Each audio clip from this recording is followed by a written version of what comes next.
Welcome on everyone to another video. Today we are looking at what if civilizations are over to human scenario, Age of Kingdoms. Now last episode was episode 25. It is maybe 24 or 25, and it was a quick episode. So this episode, episode 26, we'll focus on other stuff rather than much of that, what we kind of spoke about in Carthage and over here. But we'll go over to here where we see that not only does Somalia find itself in a very bad position, in fact, its capital is taken after a very large siege being done by at least 100,000, well, not 100,000, but a few thousand men. And we quickly see with that both sides of the fight start to see massive fighting for any territory that they can gain. But Ethiopia and the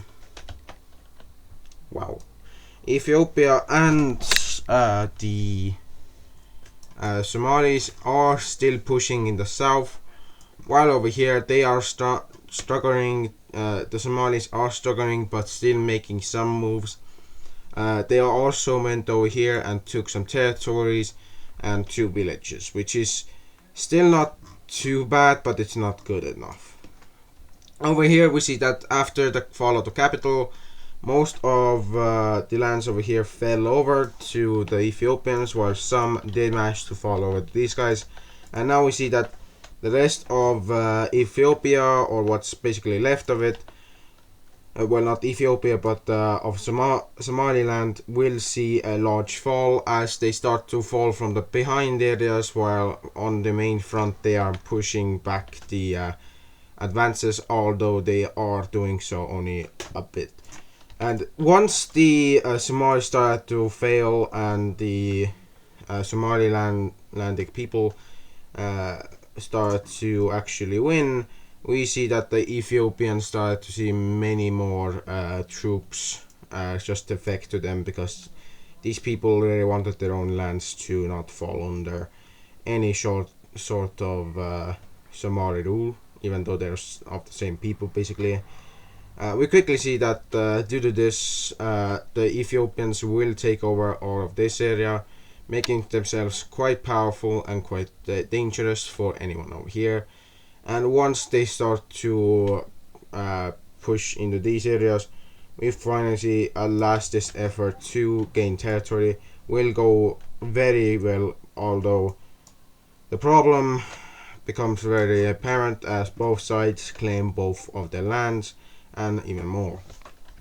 Although the end result may change some stuff, we do see that Somalia loses some territories on this area, while gaining some territory in these 2 regions, also losing some other territories along these coasts. Ethiopia managing to take much more than Somaliland does do a lot better, although not being able to take this town will kinda hurt their morale. So what they will do is look for any ways to create their own town, and turns out they actually can make a few, one over here and one back where they were. So they start to build up a town over here, another town over here. Although this town is much more remote and much harder to supply, the surrounding lands are still quite fertile and able to support the larger nation. And seeing as the population areas are larger and the population is bigger, Djibouti won't be able to just invade without having second thoughts, which was the entire idea of Ethiopia in the beginning. But again, we do see that Ethiopia will have to contend with other nations, as once they may make their 3rd town, we see that over here more towns will start to pop up, although in rapid succession is not the right word for it. They do pop up quite quickly and quite numerously. They are all over the place, and many times they are just in places where you cannot very much get to. Over in the south, we see that Ethiopian expansion is halted by a coastal expansion of Somalia, and this causes more tensions between Somalia and Somalia, or whatever its name was. I don't very much keep track of their names, but I should. So Somali and Soma, so we saw Somali fall, which kind of was a important moment of the series because these two kind of will do some stuff. So we can take off another name of the rankings because not only am I taking this name off the rankings, I'm taking many more. Seeing an opportunity to expand further, we will see that Djibouti will cut off one of their neighbors from expanding more south than the Djiboutians would like, and we see that they will expand quite far, taking over these areas.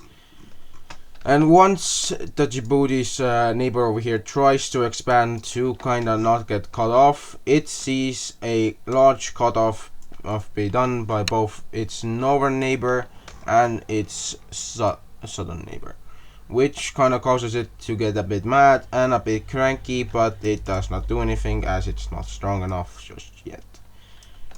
So after that, we see that the northern neighbor is, yes, it is friendly with its southern neighbor, but we do see that after all of this comes to light, and some of these actions seem a bit more targeted than they should. More or less, these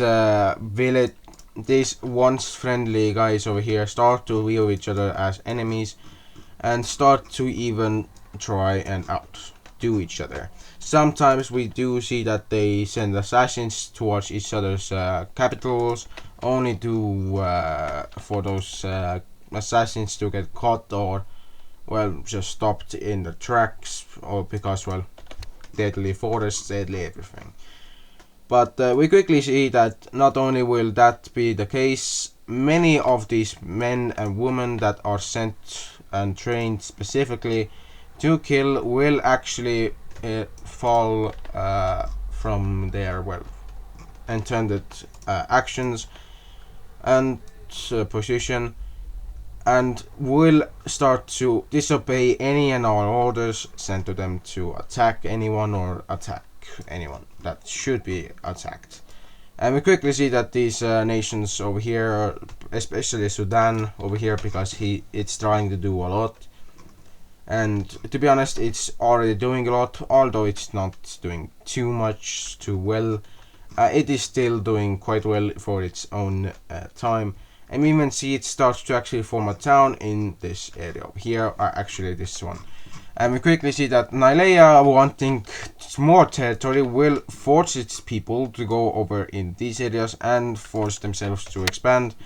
And with that, the last straw for Phalanx is basically cast in iron, and we quickly see a Nylean rebellion.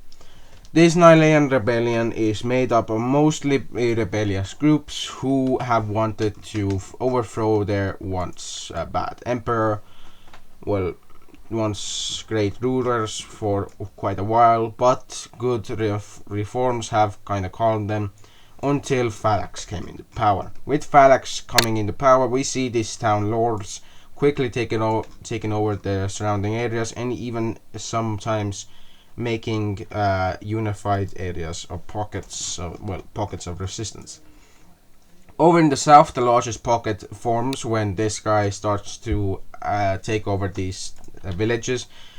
Although we do see this town lord do so, he is not the greatest to do and doing so, as the greatest to do a large amount of stuff is this guy over here, who seeks to take over a lot of these regions and does so quite gracefully.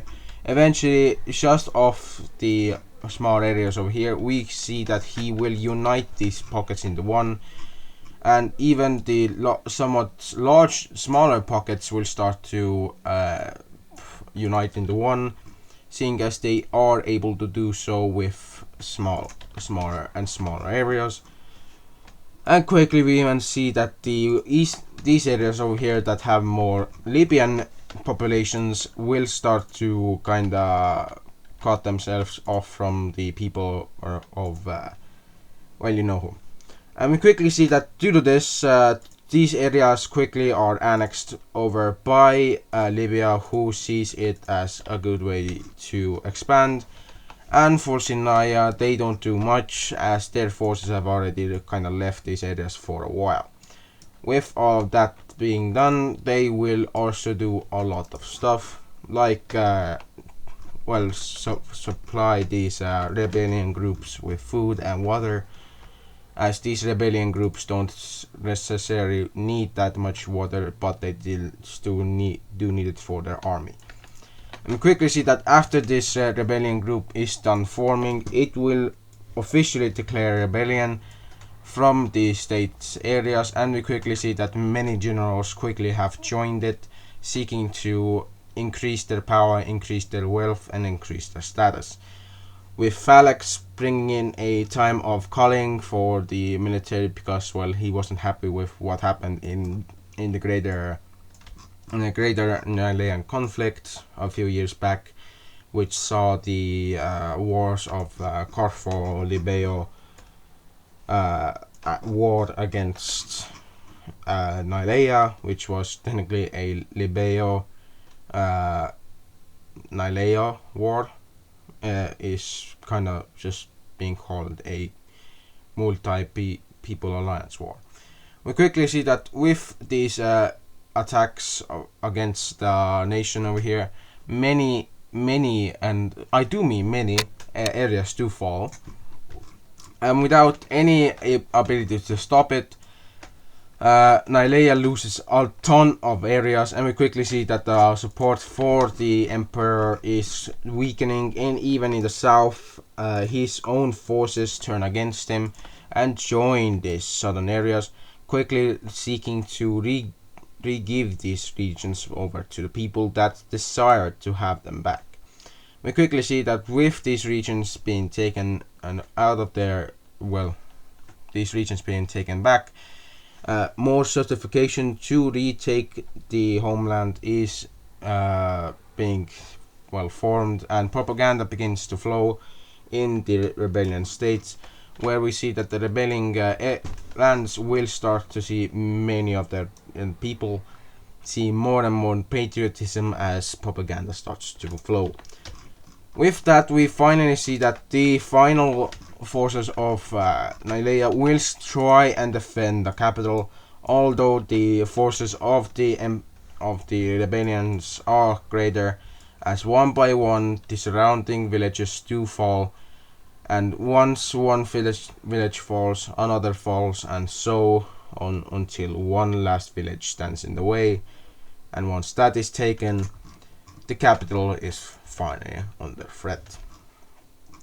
With the capital under threat, it is said that a miracle will befall Nilea, where we see a great force will befall the enemy forces, and a siege lasting around only a month has been lifted by what appears to be a divine message by the Egyptian gods.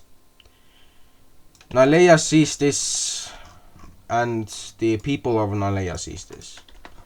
Quickly, the Phalanx's supporters rise up against the enemies of the state, and we quickly see, even in the pockets of resistance and pockets of rebellion, there are still forces of the Phalanx loyalists that manage to survive and scatter themselves. But with many of these areas unwilling to join them, they are going to be forced to take out their swords and force them to join them. Even though it's said to be so, it is quickly seen as the only way to retake the homeland. We quickly see that with this, Phalanx orders a large sweep of these territories, quickly managing to bring together his best generals and best men to fight against this attack on their own people. Quickly we see that he will take over these regions, taking them out one by one, and we quickly see with his masterful brilliance that he says that, well, he has, he will quickly take over the pockets over here and start to push them away. Even over here, where the pockets over here are still having trouble defending, we see a large pocket of loyalists still manages to take over these regions and demands that the Libyans leave the lands. But Libya, who has started to see massive growth in their army and is starting to see that its second army and first army is starting to grow in number, has the balls to say no, and once it is said, the Nilayans are forced to not engage in warfare with them. Quickly we see that once this town over here falls, all attention goes to the south, where we see that after the takeover of these regions, many of the rebels managed to go down in the south and push back the defenses over here, which we see that have completely fallen over. And once they have, we see that the rebellion will take over these territories and declare that they are the rightful leaders of these areas, and they will launch a counteroffensive in the south. Even though their counteroffensive seems to be of no real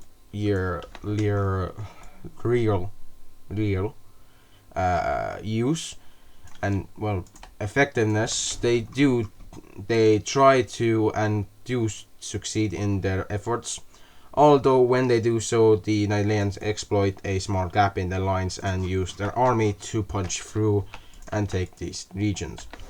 Once they do take the lands over there, we quickly see them pushing into other areas, although it is almost futile as the Phalanx is starting to see massive health problems, as his massive campaigning and long nights staying up have finally taken their toll on his mental mind and body. And we quickly see, even in the days that he is still alive, his sons will see a great tragedy befall them, as Phalanx the First, the miracle bringer, has died of old age. He was 48 when he died, and the natural causes that took him were dysentery and a few other things, but most likely it was said by later historians that Phalanx died of a mental disorder that caused him to act like he acted. With the great loss of their great leader, we see that the offensive over here will stall and eventually fail, with many troops falling to the rebel might. And we quickly see that the rebels will take over the coasts once again and will again try another siege of the capital. And once the towns start to reaffirm their loyalty to the rebellion, it is quickly seen as a quick fall of the Nilayans' government. And once the sons of Phalanx join the rebellion and take over the capital to preserve their legacy, we see only one son survives, and that is the one that did not want to leave the capital.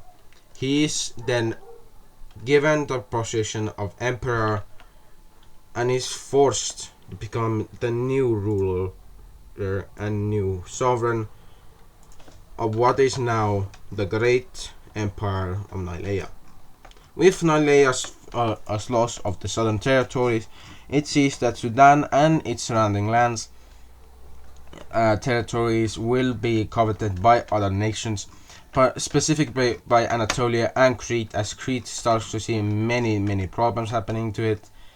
Not to it, but many problems come from these wars down south, as their food and aid goes to whoever is winning, and once the winners fall, they just lose all of them, their food and money, and they are not happy.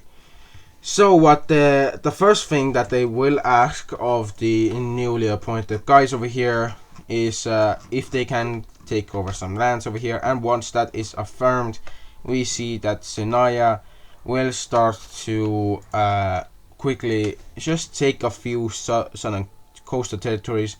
And just keep in mind that that Sinaya is taking these without cause. They are taking it just for territory's sake. And we quickly see once it starts, it stops only to kind of take a respite. But seeing this as a declaration of war, see, the Egyptians, the Nileans, will launch an offensive to retake their territories, but for some reason the already Sinayan people are very hateful of the already local people of these areas, and we quickly see that these Egyptian lands quickly see themselves giving their lands over to the rightful emperor, but in doing so they do not see any reason to not join the they don't see any reason to join the these guys, so they will remain as an occupation area and will remain as occupied lands. With that being said, we quickly see that everything else a bit away from these regions will start to fall under very hard, a very large category, and that is occupation or being invaded category.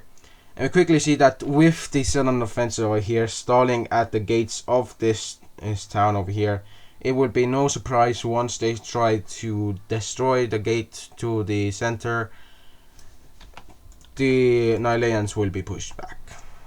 That's already unfortunate enough, but once they try their luck again, they are still pushed back, and once they try and take over this town, they are stopped by a counter-Sinayan move.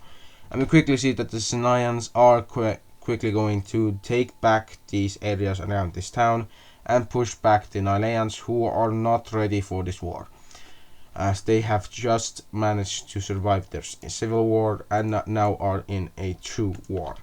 We quickly see that the Sinayans try once again to stop the battle over here from reaching their own lands, but we quickly see that Nilea will annex these territories and Sinaya will be forced to give them over.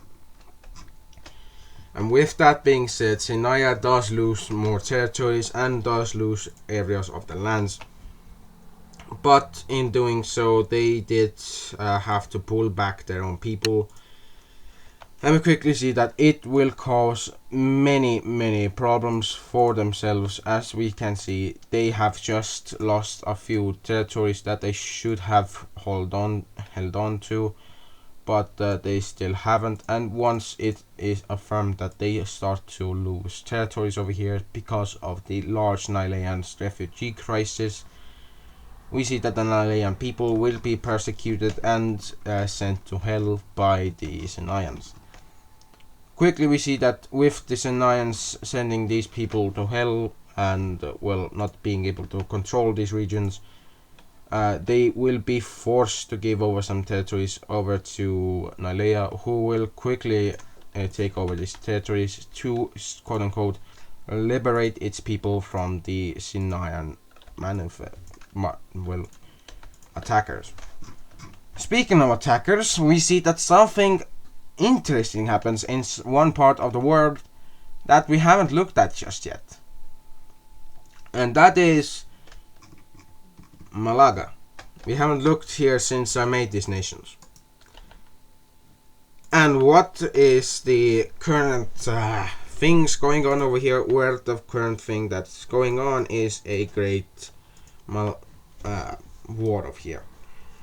We see that these two guys didn't get too along in the beginning, but now they are in a bad strait, as the leader of this Purple Nation decided that it's high noon to attack, as these guys were having a famine and were unable to feed themselves, and once they took these areas over, they would persecute the people over here and send them to hell. When I say send them to hell, that means that they just curse them or just kill them. That's what they do. They are very bad people, but they just do so. We quickly see that the nation over here will start to take over these areas, and eventually we do see that many regions start to see large amounts of their territories is fall under these forces over here. And eventually in the north we quickly see that the forces of the people over here, well, the people will start to see that an empire is coming from the south, and they don't want to be squished by not having enough territory. So these guys will start to quickly take over some territories. Although they do take territories over quite fast, some of them do not manage to take too much, as we quickly see that this guy over here only manages to take these areas and does not manage to take anything more except for these 4 islands. With that being said, we will see that oh god, that's not good. We will see that many regions over here quickly see a large invasion force of around 2,000 men from the dynasty over here that I have finally given a proper name, and it's the Xian. We will see that the Lengji is also here, but the Xian will be the current rulers of these territories, and they will send out their armies to take over these lands, and will quickly send out so many troops into any territories that they can take that it's currently seen as a ridiculous effort to take these lands over. They could just send some forces into these areas and take them over. And we quickly see that the reason why so many were sent is because Xian is the Xian clan is seeing a political crisis, as the ruling class are starting to see large amounts of the more commoner and peasant loving well, you know, people who are in the nobility but just like the commoners and understand them more than any others do. Those guys are seeing more support from the peasants than, well, most should, and so we do see that many of these regions will quickly come under the rule of the Xian, although it quickly is seen as a effort to stop the Xian. It is still futile when many of these peasant loving well, clans just try and take over as much territories as possible. While that was happening, we do see that the Xian do expand a bit this way, where we see that a conflict between both the Xian and this nation will occur when these guys over here cut off the Xian's movement down south, and also take notice of this nation, which they have now annexed after assimilating many of the lands. Over here we also see a small faction war, as these forces over here start to attack each other, and quickly with this nation over here falling over, we actually see a great movement by these guys to take over as much of this region as possible, seeing as these Burmese people over here are quickly trying to take over as much territory as possible. But as we can see, they aren't fully united, as some of these territories are different peoples of different regions. We also see that not only will that be the case, but Taiwan. Yeah, Taiwan has been doing some stuff. And as we can see, this is what they've been doing. The local Taiwanese golden people have been pushed out, and even over here it's getting too bad for them. I also take a new color for the Japanese, because they will be a different people entirely, although some of them will have some different things. Don't look up on north. These areas are going to be in the future. But as we are talking about all of that, yeah, these areas start to see large amounts of a different ethnic group form, and these ethnic groups are mainly supportive of these two people, and well, made up of these two people. And we quickly see that not only will they be made up of these two people, it will be quite kinda hard to control both of them. But speaking of controlling them, I'm gonna have to do some stuff real quick because I'm gonna need to control some territory. Woohoo! Actually, I'm not gonna need to control something. What I'm going to need is to take all of this over here and give most of it over to this guy, and we can also see a Manchurian outline. Yeah, the outlines of Manchuria are almost seeable, to be honest. But speaking of Manchuria, the Manchuric peoples quickly see that their brother Mongols over here quickly see themselves taking over these territories, and the Siberian people are going to push into these territories over here, even though most of them aren't even those guys who should live in these areas. We see that some of these people live in quite a weird area. With that being said, we'll see a conflict in China happen, and before I have fully completed this video, we'll see another thing. We will see, but the conflict will be of this guy when we see that a wartime general will come into power, and once he comes into power, he will send out his forces to attack this northern nation, thinking it is weaker than it is. Although, as I said, it is not weaker, it is actually stronger than it actually looks. And once this guy takes these towns, it quickly sees it being pushed back in these regions where it has no business being. And quickly, once it is pushed back, we see that all four of these guys over here start to do something, and that is called war reparations. Yeah, that's what. Yeah. So this guy over here took over these areas over here because, well, not only did this guy surrender once these areas were taken back, they knew they were effed up, and well, they kind of got rid of their bad ruler.